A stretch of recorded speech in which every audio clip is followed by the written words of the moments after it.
কি হয়েছে ঘটনা সম্পূর্ণ বলুন। আজকে সকালবেলা যখন আমরা স্কুলে আসলাম, স্কুলে আসার পরে দেখলাম যে আমাদের স্কুলে চুরিকাণ্ড সংঘটিত হয়েছে। তো তারপর আমি প্রতিটা রুমে গেলাম, গিয়ে দেখলাম প্রতিটা রুমের গোদরেজ মোটামুটি 15টা গোদরেজ ভেঙেছে। তো আমাদের এলপি সেকশনে একটা গোদরেজ ছিল, সেখান থেকে 3000 টাকা ক্যাশ পেয়েছে। আর বাকি তো অন্য জায়গা থেকে ক্যাশ পয়সা পাইনি। আর কাগজপত্র খুব একটা এরকম নয়ছয় হয়নি, বাকিটা আমাদের মানে মানে কি খোঁজাখুঁজি। সন্দেহ, মানে যেহেতু পরীক্ষা চলছে আপনাদের কি পরীক্ষাও টিউশন চলছে, সেন্টার? এটাও একটা সন্দেহ। হ্যাঁ, সেন্টার আমাদের স্কুলে হাই সেকেন্ডারি সেন্টার। তো এটাও একটা সন্দেহ হচ্ছে যে কোশ্চেন পেপারের জন্য হয়তো বা হতে পারে।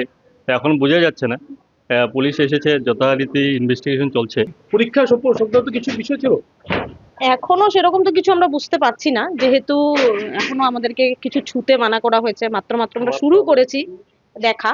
তবে হতে পারে, এটা একটা ইন্টেনশন হতে পারে, এমন না বলে বলবো না। এই তবে বিদ্যালয়ে কি পরীক্ষা সেন্টার? হ্যাঁ, আমাদের হায়ার সেকেন্ডারি পরীক্ষা সেন্টার, এখন পরীক্ষা এখানে কোন চলছে। কোন কোন কোন বিদ্যালয়ের ছাত্রছাত্রীরা আসে? এখানে জ্ঞানদীপ একাডেমি থেকে আসছে, রেলওয়ে হায়ার সেকেন্ডারি স্কুল থেকে আসছে, বা বিভিন্ন আমাদের অন্যান্য বিদ্যালয়ের অন্য ছাত্রছাত্রী এখানেই সব আসে? ছাত্রছাত্রীরা এখানে আসছে। একটা মাত্র সেন্টার? একটাই মাত্র সেন্টার, লার্নিং কলেজের পর আমাদের এটা হায়ার সেকেন্ডারি সেন্টার, একমাত্র সেন্টার। কতটা আলমারি ভাঙা হয়েছে টোটাল 15টা আলমারি আমাদের নষ্ট হয়েছে, নষ্ট করেছে। কিছু গুরুত্বপূর্ণ নথিপত্র ইতিমধ্যে আপনারা জানেন কি? গুরুত্বপূর্ণ নথিপত্র এই মুহূর্তে আমরা জাস্ট শুরু করেছি দেখা, তাই এখনই বলতে পারছি না। তবে যেটা খালি চোখে দেখতে পাচ্ছি সেটাতে আমাদের সিসিটিভি ডিবিআর বক্সটা চুরি হয়েছে, এতটুকু আমরা দেখতে পাচ্ছি।